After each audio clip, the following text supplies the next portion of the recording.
like to call the Muskegon City Commission Meeting for February 14th, Valentine's Day, 2012 to order. The Vice Mayor will lead us in prayer to be followed by the pledge. Vice Mayor? Thank you, Mr. Mayor. Let's pray. Father in heaven, thank you for bringing us to this evening hour. Thanks for everything we got done and hopefully done well during the day. We find ourselves together here as a commission, as citizens, neighbors, and friends. Continue to guide us in this twilight, to continue to do the good work for the sake of all your people. And always give us a nudge when we feel a little tired and don't think we can do what we need to get done. And let us know that we're never alone because we're always guided by you. Amen. Amen. I pledge allegiance to the flag of the United States of America and to the republic for which it stands, one nation, under God, indivisible, with liberty and justice for all.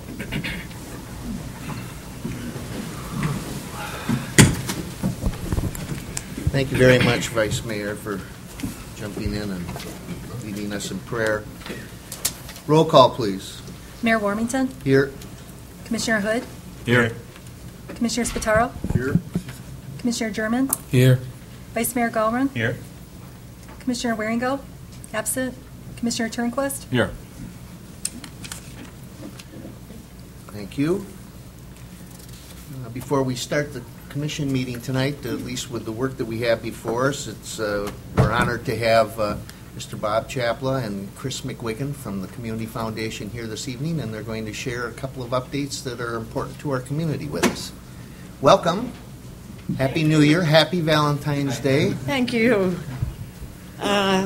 Thank you, Mayor Warmington. I'm Chris McWiggin. I'm the president of the Community Foundation for Muskegon County, and with me is my associate, Bob Chapla. We're very honored to be here today on Valentine's Day because what we have for you is a love story involving the city of Muskegon. First, there's the love note Norma Jean Horan is giving the city in memory of her husband, Dr. Joe Horan, who unfortunately died this past July. Norma and Joe lived their entire lives in Muskegon, where Joe was a standout athlete at Muskegon Catholic Central. Muskegon's also the place where Norma Jean and Joe met and fell in love, and to where they returned to build Joe's dental practice after he graduated from the U of M. Norma and Joe had always planned to give back to this place that gave them so much. Joe loved Hackley Park, all of it, but imagined how much more beautiful and welcoming it could be. In honor of Joe and the dreams that they shared, Norma created a donor-advised fund at the Community Foundation for the purpose of paying for the planning, the plantings, and the maintenance of all the work that would be required to add color and vibrancy to the park. Norma Jean has arranged for new flowers and grasses and trees, trimming and sprucing up to be done all at once this spring, and then has assured that the funding is there to maintain it so it's consistently beautiful. Our staff, Bob Chapla in particular, has worked with the city's staff, and we want to thank them for their enthusiastic help and involvement, especially Kathy Brubaker-Clark, Bernadette Young, and also Mike Francic. The Muskegon Historic Commission recently put their stamp of approval on the plan and approved the enhancements, and so everything is in place, just waiting for the spring when the work will be done. The money is in a forever fund at the foundation to assure that the beauty will always be maintained. there was a great article by Dave Alexander in the Chronicle about it, and another couple who love Muskegon read it and were inspired by Norma's gift. This couple also love Muskegon, were born and raised here. Roger and Barbara Brink graduated from Muskegon High School, fell in love, got married, and spent most of their married life in other cities and states, raising their family and pursuing their careers. But they came home to Muskegon about 9 years ago, and each still very involved in their careers in the community.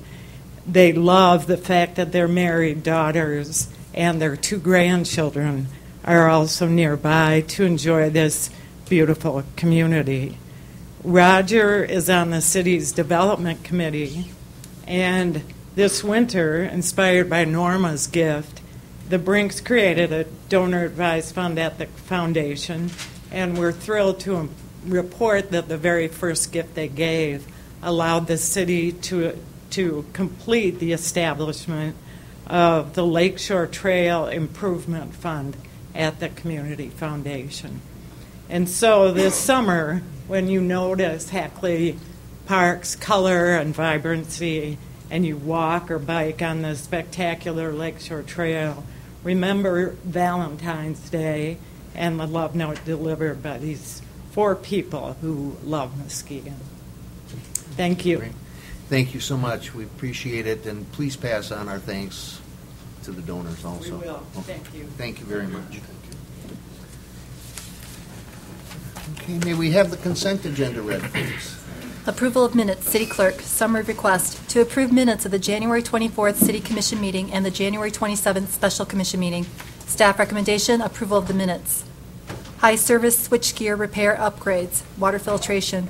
Summary request, award the high service pumps switchgear repair upgrade to DVT Electric Incorporated, 5151 South Division Street in Wyoming, Michigan, since they were the lowest responsible bidder with a bid price of $133,680. Staff recommendation, staff concurs with the engineer's recommendation and recommends City Commission award the repairs upgrades to DVT Electric Incorporated for $133,680. 2012-2013 City Commission goals. City Manager. Summary request to approve the list of goals for 2012-2013. This list is the result of the goal-setting session held on January 27, 2012. Staff recommendation to approve the list of goals. Committee recommendation. The City Commission met on January 27, 2012 and identified the list of goals for 2012-2013. Request to amend the resolution approving the exemption of new personal property ADAC plastics, Planning Economic Development. Summary request. The State of Michigan Property Services Division has requested that the City amend Resolution 2011-84A for the approval of the exemption of new personal property for ADAC plastics. The Act has undergone several amendments over the past 2 years, and the State is now requiring additional information in the resolution. Staff recommendation, approval of the revised resolution. Employee Compensation Plan, EVIP, Finance. Summary request. Under the Economic Vitality Incentive Program, EVIP, adopted by the state last year, the city must meet certain criteria in order to continue receiving the non-constitutional portion of state revenue sharing funds. The first criterion was to prepare and make available a citizen's guide and performance dashboard by October 1st, 2011. The second criterion was to certify to the Michigan Department of Treasury that by January 1st, 2012, we have produced and made readily available to the public a plan with one or more proposals to increase its existing level of cooperation, collaboration, and consolidation, either within the jurisdiction or with other jurisdictions. The third and final criterion is to certify to the Michigan Department of Treasury that by May 1st, 2012, we have developed an employee compensation plan which we intend to implement with any new, modified, or extended contract or employment agreement for employees not covered under contract or employment agreement, and that the plan has been made available for public viewing in the clerk's office or posted on a publicly accessible internet site. The Economic Vitality Incentive Program Employee Compensation Plan component is presented for your approval. It shows the specific benefit standards as set by the state EVIP legislation and how the city either has met or intends to meet these standards in future contracts and employment agreements. Once approved by the City Commission, the plan will be submitted to the Michigan Department of Treasury and made available to the public on the city's website. Staff recommendation, Commission approval of the plan and authorization for staff to submit the plan to the Michigan Department of Treasury. Second quarter 2011-2012 budget reforecast, finance. Summary of request. At this time, staff is transmitting the second quarter 2011-2012 budget reforecast, which outlines proposed changes to the original budget that has come about as a result of changes in revenue projections, policy priorities, labor contracts, updated economic conditions, or other factors. Staff recommendation, approval. Financial management software, finance. Summary request. The city's financial management software is 16 years old, and the developer has indicated they will be phasing out the system over the next few years. Staff has explored various options and believes the best route is to replace the current systems with BS&A financial software. This system has become the standard in Muskegon County, which could be an important factor in future intergovernmental initiatives. Moreover, several modules of the software are already being used by the city, and completing this suite will allow for better internal service integration and resultant savings. Staff recommendation, acceptance of the proposal as submitted by BS&A Software. Community Relations Committee recommendations for various city boards and committees. City Clerk, summary request. Accept the resignations for John Rolowitz from the Housing Board of Appeals and Philip Okerlund from the Local Development Finance Authority. Appoint Raymond Hilt to the Zoning Board of Appeals, Ruby Clark to the Citizens Police Review Board, and Michael McFall to the Construction Board of Appeals. Remove the Board of Canvassers from the Community Relations Index. Staff recommendation, approval. Thank you. Commissioners, you have heard the consent agenda read. Are there any items you'd like to have removed for further discussion? Commissioner Turnquist. There's one correction. I was given credit for making a motion on the pilot program. It was seconded by Commissioner Spataro, but I did not make that motion.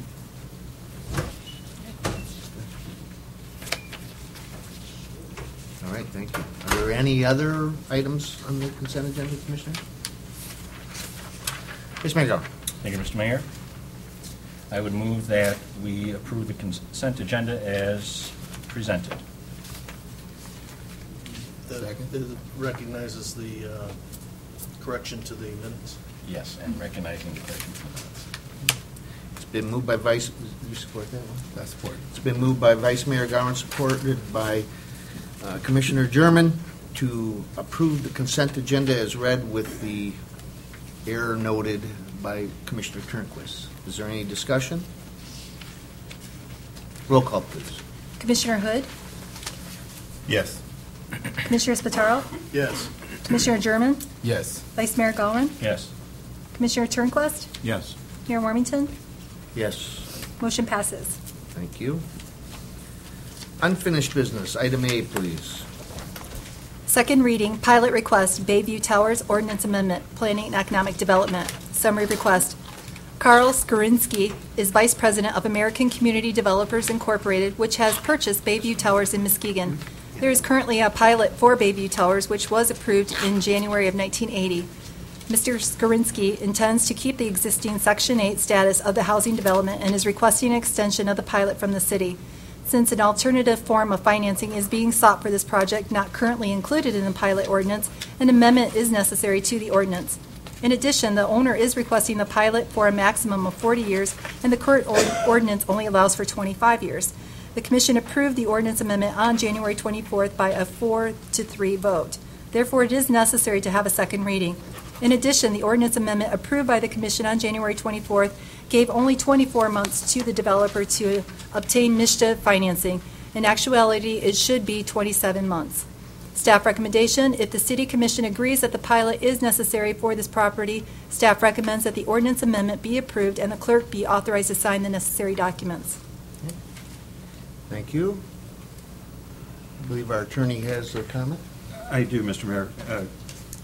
Commissioners, you've got the ordinance in front of you. There is one change to the ordinance that you have in front of you. On page 2, section 82-50, paren 4, in line 3, the Section 8 contract is scheduled to expire within 2 years, not 1 year.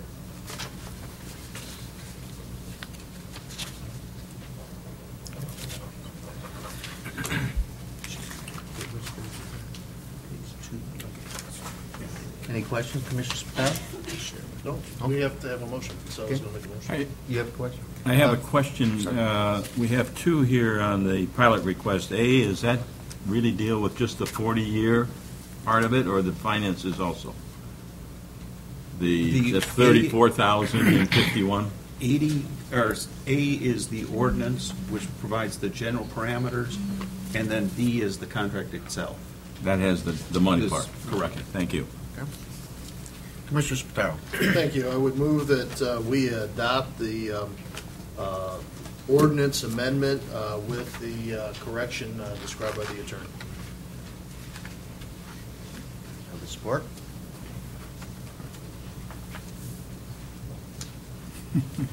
Support. Thank you. It's been moved by Commissioner Spataro, supported by Commissioner Hood, to approve the second reading pilot request of Bayview Towers, the ordinance amendment with the change in that the Attorney Schreier had brought forward to us. Is there any discussion? Vice Mayor Go. Thank you, Mr. Mayor. I will be voting no on the ordinance amendment as well as the pilot, and it's no reflection on the organization and the ownership. I think I've voted on 2 pilots during my term in office, and that was early on in my first term. I'm now in my 10th year. Some good rationale had come up with the last meeting when we discussed this as to why we should consider this. I do have concerns that by allowing this extension, that we have a number of other outstanding pilots in the area, and I think this would potentially set precedents where we would be revisiting this in the future with other organizations. Not necessarily bad or good, but I do have issues with this vehicle for financing, and spoken to those in the past. When these organizations come in, I think we have to be cognizant of the fact that they're not social service agencies, they're private enterprise. And I think the net beneficiary in any of these enterprises ultimately become the syndicate that ends up buying the tax credits. Regardless of whether or not the pilot's enforced or whatnot, the owner has an obligation to maintain his property and to maintain his obligations to the residents, with or without the pilot. The argument here is that this would provide the type of financing and the funding to make those improvements to the property. I'm thinking long-term that we also have to be cognizant of what the effect these pilots have on the community as a whole. The city may not be as harmed financially in these type of enterprises. However, there are other agencies such as our school district, the public library district, that also rely on the resources from taxes on property. And if we keep on churning these pilots out, I'm just wondering who we potentially harm in the long run. Those are just some of my concerns. Again, it's not a reflection on you as an organization, but the vehicle itself, the pilot. And, that's why I'll be voting no on both. Thank you, Mr. Mayor. Thank you, Vice Mayor. Commissioner Spataro. Thank you. I agree with everything the Vice Mayor just said, with one caveat, that and people who followed the City Commission know I'm no friend to pilots or how the HUD finances housing for people who have modest or low income. The difference here, and quite honestly, this is a cautionary moment for us, because when you're looking at a new project, oftentimes you're told, well, this is how this will work for the first few years, and then something else will happen. Almost never does a project financed this way get converted to anything that's market rate or commercial. Once it's HUD, it's almost always going to stay in this type of program. Which is why if this was a new request for a new project, I would be absolutely opposed to it. But this is not a new project. This is an existing project. And the Vice Mayor is quite correct. This project will move forward regardless of how we vote. However, if we vote to extend the pilot, and again, what's the motion before us is just to have the ordinance amended to allow for that vote, is several $1 million, over $6 million invested in this community, in that property, which will benefit the residents who already live in that building. They will have a better quality of life. During the construction phase, dozens, if not hundreds, of local construction workers will have employment, and that will benefit the economy of the city of Muskegon. So to me, given that this is an existing project, given that this is going to bring in several $1 million more to this community that we would not otherwise receive if we vote no, and that that building is going to stay the way it is regardless, it seems to me the thing to do then is to vote to improve the quality of life of the residents and to bring in those jobs and that money to help our local economy out. So that's why I'm deviating from my normal course on these things, and we'll be supporting both amending the ordinance to give us the flexibility to make these choices, and in the next motion to extend the pilot. Thank you, Your Honor. Thank you. Any other comments? Well, I'm in agreement with Commissioner Spataro. I'm in agreement with Vice Mayor Gowan to a large degree, but I think Commissioner Spataro is absolutely correct. If this was a new project, we wouldn't have. In fact, we've had some new projects that have come forward to the city where before they even got to the commission, they've left because they know really where the city and the city commission stands on this. This is a large investment in an old building and really a key location in our community. It's on an entryway to our community. It overlooks Muskegon Lake. It's near our farmers market, and it's on the fringe, the very fringe of our downtown. My concern would be that we could end up with the owners now deciding that perhaps it's in their best interest to sell this property. And if they sell this property, we don't know who's going to purchase it. But in older urban communities like what we have enough rental properties where ownership doesn't already care. And we know what that's done to some of our neighborhoods. We don't need that to happen to a 7, 8, 9, 10-story, however many story building that is on a key entryway to our community. I've been very impressed by the applicants and the way that they've approached the city commission and the fact that they've been willing to work and have worked in Muskegon Township with local contractors and another project that they have there. That when a request was made as to whether they would consider putting a sidewalk in that would connect the residents of that building to the farmers market downtown, there wasn't any hesitation to say that they certainly would be willing to take a look at that. A $6 million investment into our community is a big investment. When it takes place with housing that'll take care of neighbors of ours that otherwise are probably not going to be able to move from where they are, and then watch it deteriorate. And there'll be another city commission somewhere down the road that's going to have to deal with an old building that will become unsafe. So I will be supporting the ordinance, and I will be supporting the second measure that comes up. And I would tell you that whether we move this ordinance or not, when other pilots come up from other projects in this community, in all likelihood, they're going to come forward, they're going to ask for an extension. And each one of those is going to have to be looked at individually, just like we look at every agenda item that comes forward. Because I vote for this one tonight doesn't mean that the next one that comes up will have my support.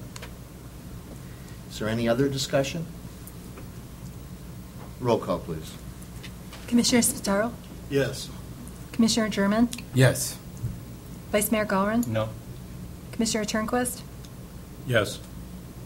Mayor Warmington, Yes, Commissioner Hood, Yes. motion passes. thank you. Item B, please.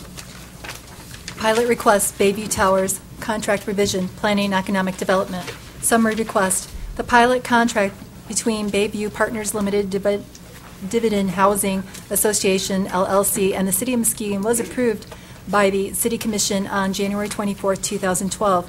However, the length of time allowed for the developer to obtain a reservation of low-income housing tax credits or an authority loan commitment or a HUD-insured loan should have read 27 months, not 2 years. Staff recommendation to approve the revised contract and authorize the mayor and clerk to sign. Thank you. Mr. Schreier, is there a change to this one also? There is. Commissioners, you have in front of you the proposed contract. There is one change in the recitals, paragraph B, which presently indicates that the contract, which is scheduled to expire at the end of 2012, in fact, should be revised to read, which expired at the end of 2011. There was then a 2-year extension thereafter. That primarily, that change is a function of when this is coming before you and multiple times. All right, thank you. Commissioner Spataro.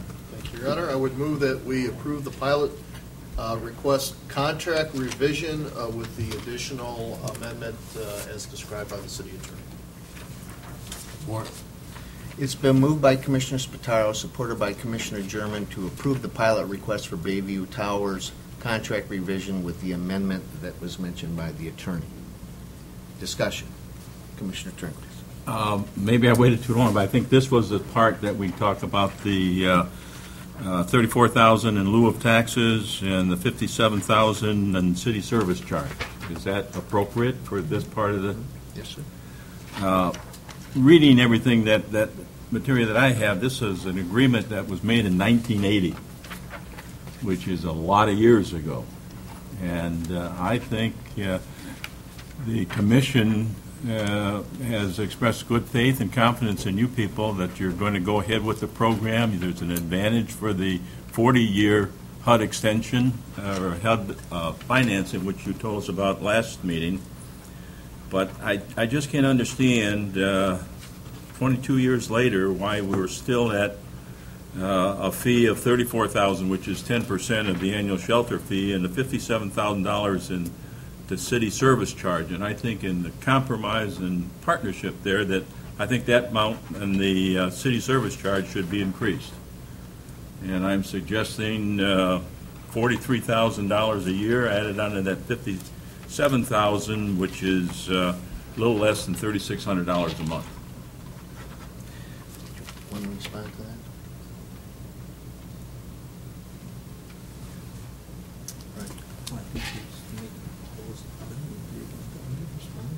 Well, I just thought that you said that maybe something you said wasn't correct.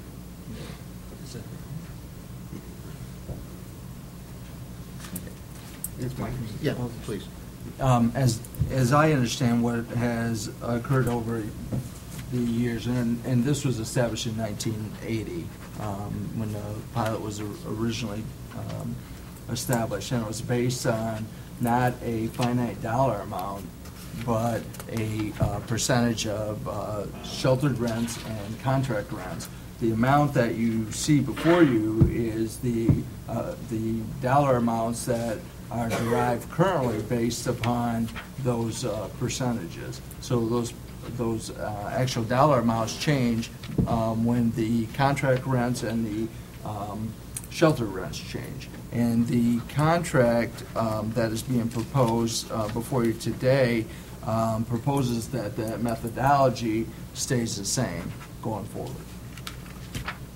So hopefully that helps. No, I see the percentage on the annual shelter rent, and that can change with what the rent coming in. But the city service charges is a flat fee. I saw no formula or anything to how that can go up or go down. I take it that that's just established by the city in the... Please. And I need for you to give your name and address, please. Carl Skrinsky of the American Community Developers. Thank you for entertaining these requests this evening, Mr. Commissioners. The percentage that's being charged for the service charge is a percent on the total gross rent potential of the property. And in 2010, it was $1,809,960 times 3% represents the $56,000 amount. That amount will continue to rise as HUD determines rents increase. The $6 million improvements that we are going to make to this property, we're hoping and anticipating that rents will increase as a result of that. Rents basically are set by HUD, and your percentage on the service charge is a percent of the rents that increase on an annual basis, depending on what HUD does with the rent increases. There's an OCAF adjustment that they make annually, and I, without getting into the whole determination how HUD determines rents and makes that happen, those rents have been increasing, and as a result, the city gets a percentage of an increasing rent. And I think that's happened historically and will continue to happen in the future. It's kind of a quick question. The $57,000, I didn't know that, that changes depending on the HUD rent. Yes. What has been the history of that number in the last 3 or 4 years? Do you know? I don't know, but Derek Smith may be able to help bail me out here. I believe over the last 3 or 4 years, it's been in the neighborhood of between 54 to 57 over the last 3 to 4 years. So the last 3 to 4 years has been relatively stable, but over time, since 1980, it has trended upward overall. And it is, again, based upon a percentage of the gross potential rents for the property. So the city service charge is not something between us and the landlord. It's still determined by a HUD formula. No, it's based on the original agreement that was signed between the original project developers and the city back in 1980 at a flat percentage. At that time, it was 3% of the gross potential rents, if you will, for the project. Maybe we can change that percentage. I mean, it seems low to me, and you're looking at a difference of currently it's going to, over the 40 years, it's going to be almost $8 million in tax abatement for the corporation.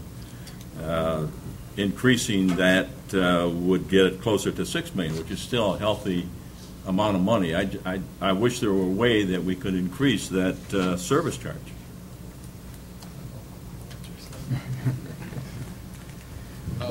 That percentage, again, when we initially approached the city with regards to this arrangement, is that we preserve that percentage based on the sliding scale of the gross potential rent increasing, giving the city the advantage of that. The components of that amount are totally the receipt by the city. There is no sharing of that particular revenue source. But it should be received by the city. That their Yeah, services I provided I understand for that. I understand that, sir. Our arrangement, again, was to preserve that. If we were to increase that amount, there is a 1% increase in that from a 3 to a 4% would, I think, a benefit to the city of about $20,000 annually, and would cost us $300,000 approximately in mortgage. Again, we're trying to keep the $6 million improvement that we are projecting to make to the Housing Authority in our application. This would impact sources for that.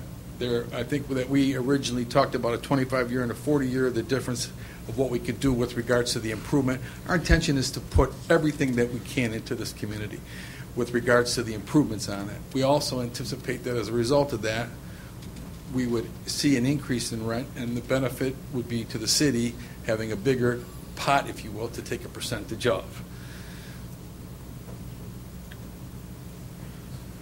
Okay.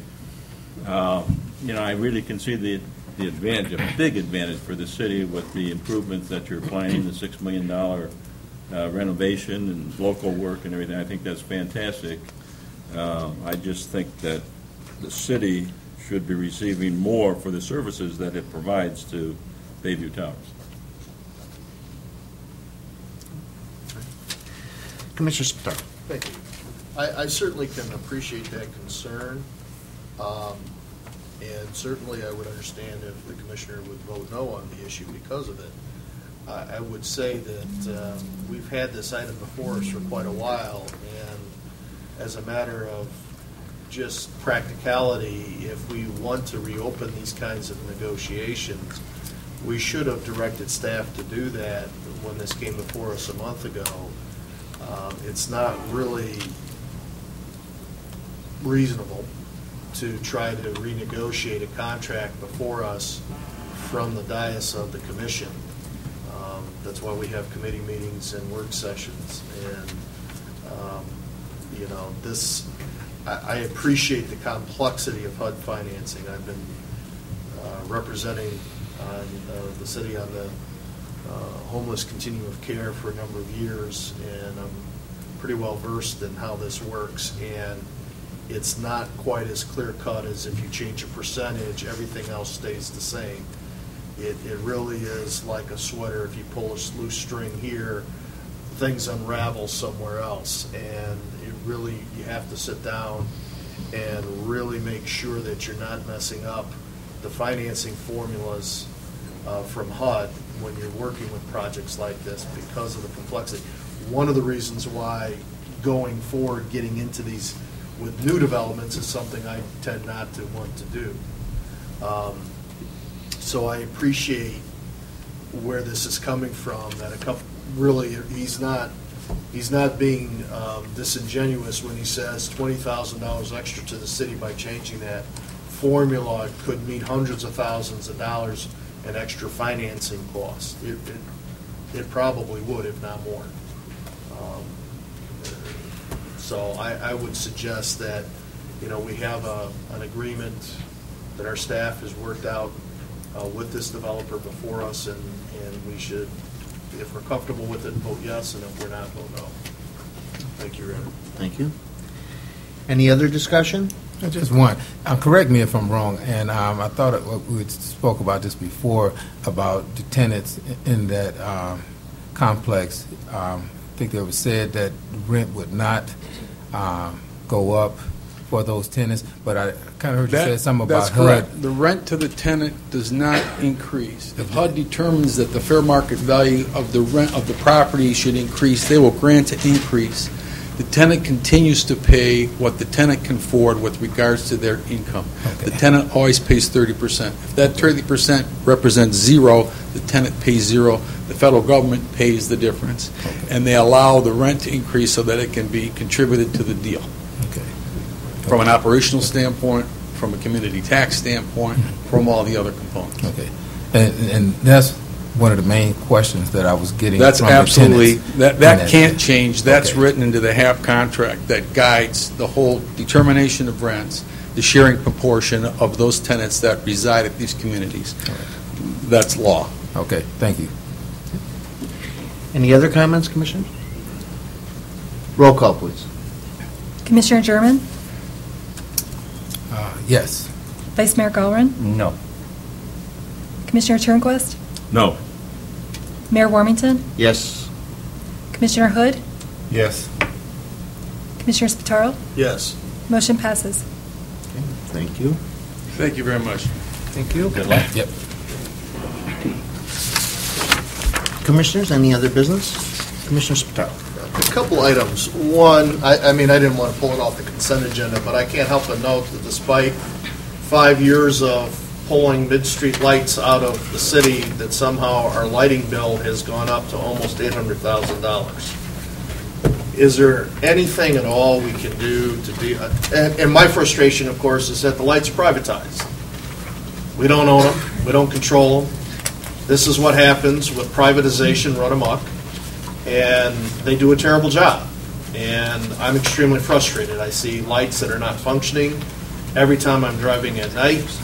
I see our bill going up and no service. And I'm wondering, we've been working on this for a while. Is there anything we can do to get the owner of the streetlights to take care of their business for what we're paying? Is it a matter of maybe we start putting our payments in escrow to get their attention? Do we have to do what Highland Park is and say, we're just not going to pay anymore? But, I mean, this is crazy. We've got, I mean, and around City Hall. And I know people call in, I call in. I mean, I go to the Consumers Energy website and put in the address. And anyway, I'm just extremely frustrated. I just feel like we're getting ripped off. We're paying a lot of money for a service, and we're not getting it, and the citizens of this community are suffering as a result. And I don't know. I'm open to any reasonable suggestion to try to deal with that. And the other thing is, and again, Commissioner Waringo isn't here. Based on the presentation we got regarding the future use of Fisherman's Landing, I think we owe it to the business and the community to take our up or down vote as soon as possible to say, are we interested in pursuing this or not? We don't have staff to spend time on this, and if we're not interested, I think we need to say so collectively in the only way this body can, which is as a vote of the commission. And I think we ought to do that at a point where the interested parties, the fishermen, the residents of the proposed relocated area, and the business can be notified that we're going to say yes or no, we're interested in pursuing this or not on that particular meeting time. Thank you, Your Honor. Okay. Thank you. Any other business, commissioners? Is there anyone in the audience that would care to address the commission tonight? Seeing none, Commissioner Hood? If there's nothing else, I move to adjourn. Have a support? I will. All in favor say aye. Okay. Thank you very much. Happy Valentine's Day.